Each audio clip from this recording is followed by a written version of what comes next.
മാംഗല്യം episode 5. രചന മീര മനു. അവതരണം ലിൻസി. അച്ഛൻ എന്താണ് പറഞ്ഞു വരുന്നത് എന്നറിയാതെ അവൻ ചോദ്യഭാഗത്തിൽ നോക്കി. അതാ നമ്മുടെ ശേഖരനില്ലേ, നിനക്കറിയില്ലേ? പിന്നെ എനിക്ക് ശേഖരങ്ങളിനെ അറിയാതെ അങ്കിളിന് എന്തു പറ്റി? അവൻ്റെ മോൾ ആവണിയെ നിനക്കറിയില്ലേ? അറിയാം. എന്തേ? നമുക്ക് ആ കുട്ടിയെ നിനക്ക് വേണ്ടി ആലോചിച്ചാലോ? നല്ല കുട്ടിയാണ്, നല്ലൊരു ബന്ധവുമാണ്, എന്തുകൊണ്ടും നമുക്ക് ചേരും. അതും പറഞ്ഞ് അവൻ്റെ മുഖത്തേക്ക് പ്രതീക്ഷയോടെ നോക്കി അയാൾ സ്തബ്ധനായി ഇരിക്കുന്ന മകനെ കണ്ട് നെറ്റിച്ചുളിച്ചു. എന്താ അച്ചു, നീ ഒന്നും മിണ്ടാതെ ഇരിക്കുന്നത്?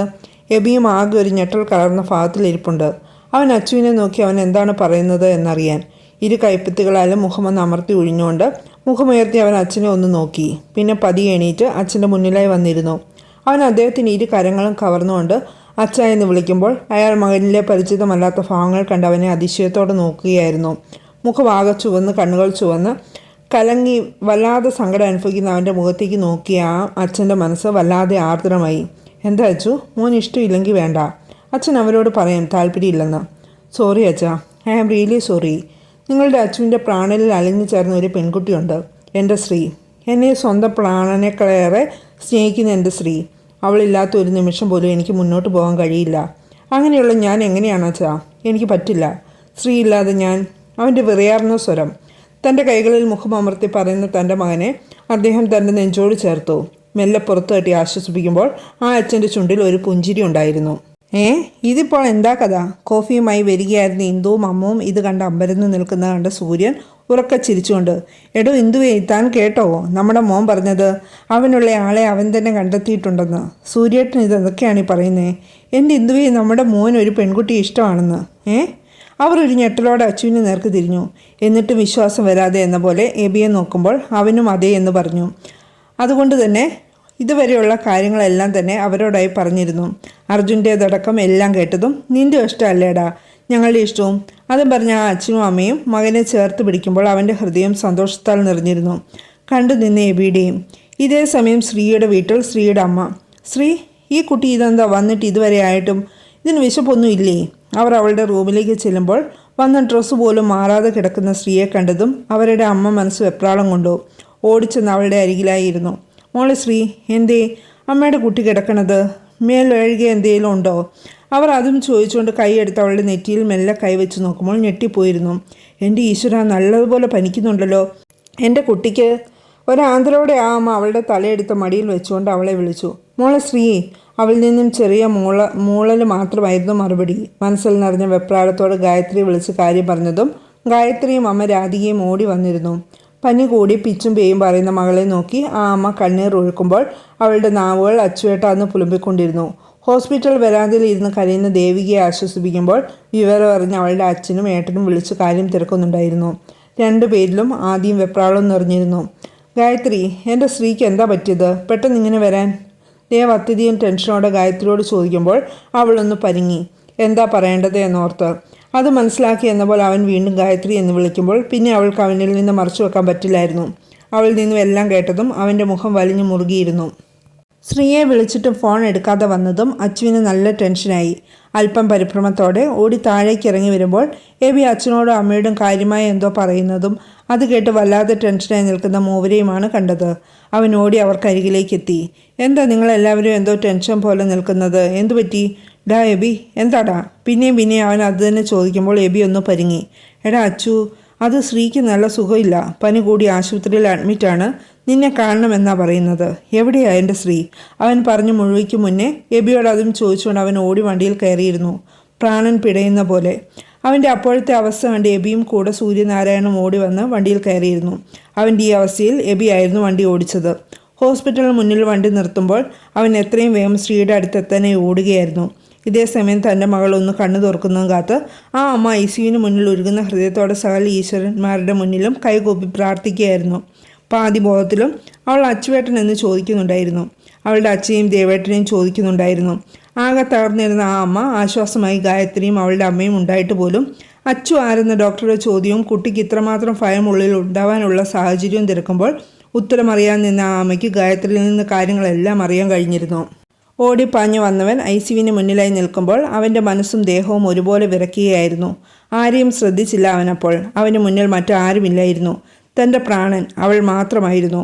ചിന്തകൾ അവൾക്ക് ചുറ്റുമായിരുന്നു. ഡോക്ടറിൻ്റെ മുന്നിൽ തൻ്റെ പ്രിയപ്പെട്ടവളെ കാണാൻ അനുവാദം ചോദിച്ചു മറ്റാരെയും ശ്രദ്ധിക്കാതെ അങ്കലാപ്പോടെ അകത്തേക്ക് പോകുന്നവനെ അവനിലെ തൻ്റെ മകളോടുള്ള സ്നേഹത്തെ തെല്ലൊരു അതിശയത്തോടെയും എന്നാൽ കുറച്ച് ആശങ്കയോടെ നോക്കി നിൽക്കുമ്പോഴാണ് തൻ്റെ അരികിലേക്ക് നടന്നു വരുന്ന ഒരു ചെറുപ്പക്കാരനെയും ഒരു 57-58 വയസ്സ് പ്രായം വരുന്ന ഒരു വെളുത്ത ഐശ്വര്യം നിറഞ്ഞ ഒരു മനുഷ്യനെ അവർ ശ്രദ്ധിച്ചത്. തൻ്റെ മുന്നിൽ വന്ന് നിൽക്കുന്നവരെ സംശയത്തോടെ നോക്കിയതും ഇരുവരും അവരെ നോക്കി. ശേഷം എബി തന്നെ അവരെ പരിചയപ്പെടുത്തി. ഞാൻ എബി, ശ്രീലക്ഷ്മിയെ പഠിപ്പിക്കുന്ന അധ്യാപകനാണ്. ഇത് ആര്യൻ്റെ അച്ഛൻ സൂര്യനാരായണൻ. അതും പറഞ്ഞ് ഇരുവരും അവരെ നോക്കിയതും സങ്കടത്തോടെ അവർ വിതുമ്പിപ്പോയിരുന്നു.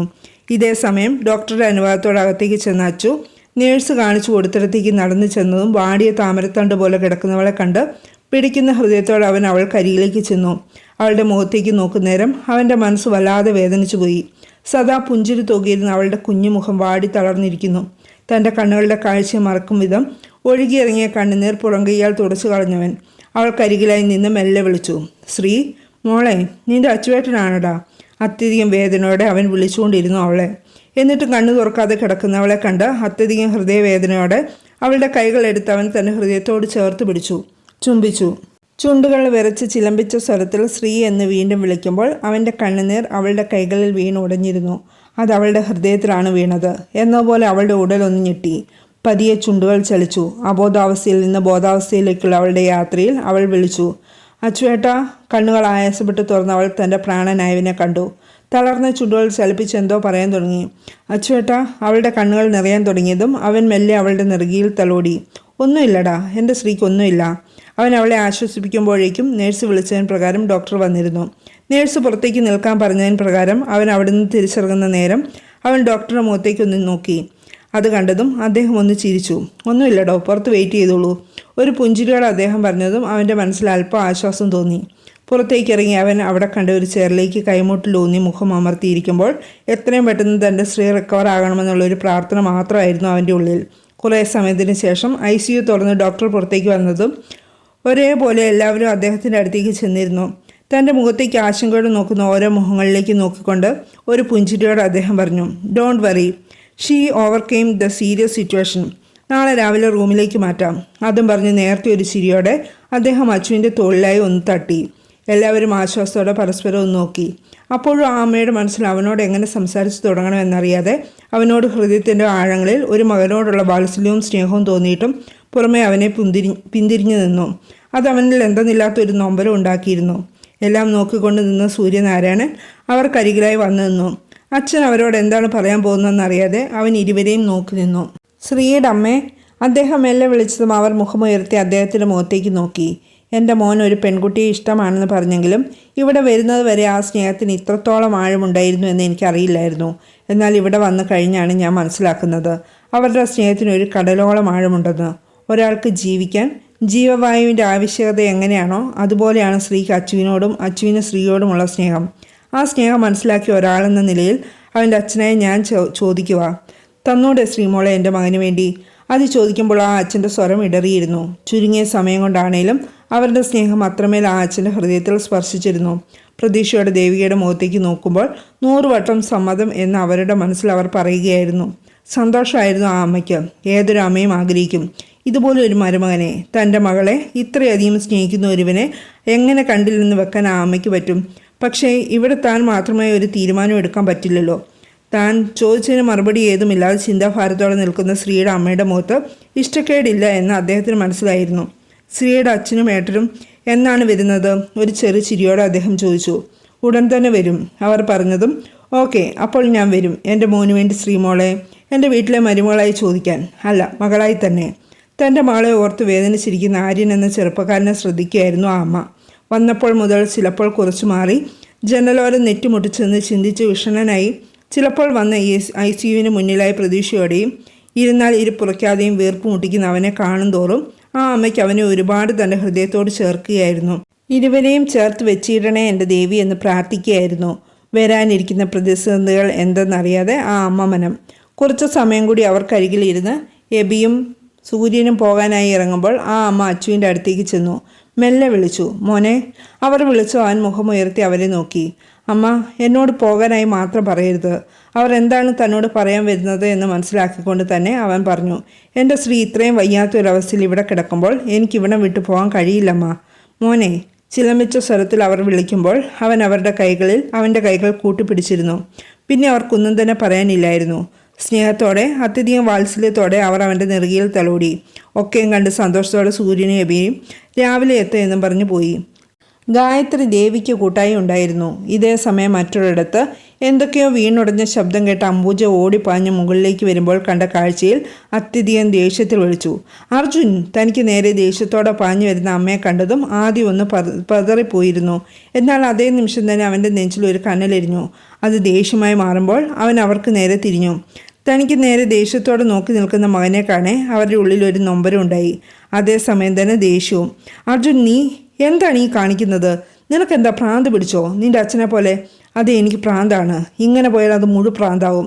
അതും പറഞ്ഞ് അവൻ തൻ്റെ കയ്യിലിരുന്ന ഗ്ലാസ് തറയിലേക്ക് വലിച്ചെറിഞ്ഞിരുന്നു. എടാ! കൈ വീശി അവൻ്റെ മുഖത്ത് ആഞ്ഞടിച്ചിരുന്നു അവർ.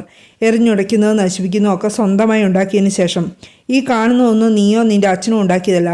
മനക്കര വീട്ടിൽ ചന്ദ്രശേഖരൻ ഉണ്ടാക്കിയതാണ്. അതായത് എൻ്റെ അച്ഛൻ. ഈ കാണുന്ന ഒന്നും നശിപ്പിക്കാൻ ഒന്നിനെ അനുവദിച്ച് തരില്ല ഈ അംബുജ. മര്യാദയ്ക്കാണെങ്കിൽ അങ്ങനെ. അതല്ല, തോന്നിയ രീതിയിൽ ജീവിക്കാനാണ് ഇഷ്ടമെങ്കിൽ അത് ഈ വീടിന് പുറത്ത്.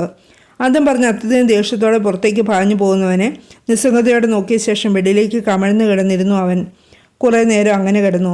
ഇടയ്ക്കെപ്പോഴോ തൻ്റെ അടുത്തായി ഒരു പാദസരത്തിൻ്റെ ശബ്ദം കേട്ടതും ഒഴുകി ഇറങ്ങിയ മിഴുനീരിനെ അവൾ കാണാതെ തുടച്ചു കളയുമ്പോഴേക്കും അവൾ നടന്ന് അവൻ്റെ അരികിലായി എത്തിയിരുന്നു. ഏട്ടാ! വേദനയോടെ അവൾ വിളിച്ചതും അവൻ മെല്ലെ തലയുയർത്തി അവളെ നോക്കി.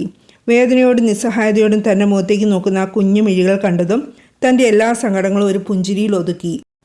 അവൻ അവളുടെ മുഖത്തേക്ക് നോക്കി ചിരിച്ചുകൊണ്ട്, ആ വന്നു ഏട്ടൻ്റെ കുഞ്ഞി, വാ ഇവിടെ ഇരിക്കുക എൻ്റെ കുട്ടി. അപ്പോൾ അവൻ്റെ മുഖത്ത് തെളിഞ്ഞു നിന്ന് തൻ്റെ പെങ്ങളോടുള്ള വാത്സല്യമായിരുന്നു, സ്നേഹമായിരുന്നു. അവൻ്റെ മുഖത്തേക്ക് നോക്കിയവൾ. എന്തിനാണ് എൻ്റെ ഏട്ടന് ഇഷ്ടമില്ലാത്ത ഒരുത്തിയുടെ പിറകെ നടന്ന് ഇങ്ങനെയൊക്കെ?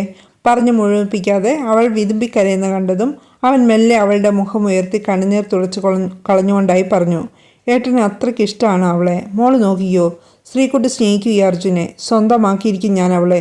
ഈ അർജുൻ്റെ മാത്രം ആക്കിയിരിക്കും. അത് പറയുമ്പോൾ അവൻ്റെ മുഖം വലിഞ്ഞു മുറുകിയിരുന്നു. അത് കണ്ടതും പേടിയോടെ അവൾ വിളിച്ചു, ഏട്ടാ!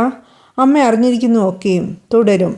ഈ വീഡിയോ നിങ്ങൾക്ക് ഇഷ്ടമായെങ്കിൽ ലൈക്ക് ചെയ്യുക. നിങ്ങളുടെ അഭിപ്രായങ്ങളും നിർദ്ദേശങ്ങളും കമൻറ്റായിട്ട് അറിയിക്കുക. സബ്സ്ക്രൈബ് ചെയ്യാതെ ചാനൽ കാണുന്നവരുണ്ടെങ്കിൽ സബ്സ്ക്രൈബ് ചെയ്ത് സപ്പോർട്ട് ചെയ്യുക. ഇനി അടുത്ത വീഡിയോ വരുന്ന അടുത്ത ദിവസം വൈകിട്ട് 7 മണിക്കാണ്. എല്ലാവരും ആ സമയം തന്നെ കാണാൻ ശ്രമിക്കണേ. അടുത്ത വീഡിയോ ആയിട്ട് വരുന്നവരെ എല്ലാവർക്കും ബൈ.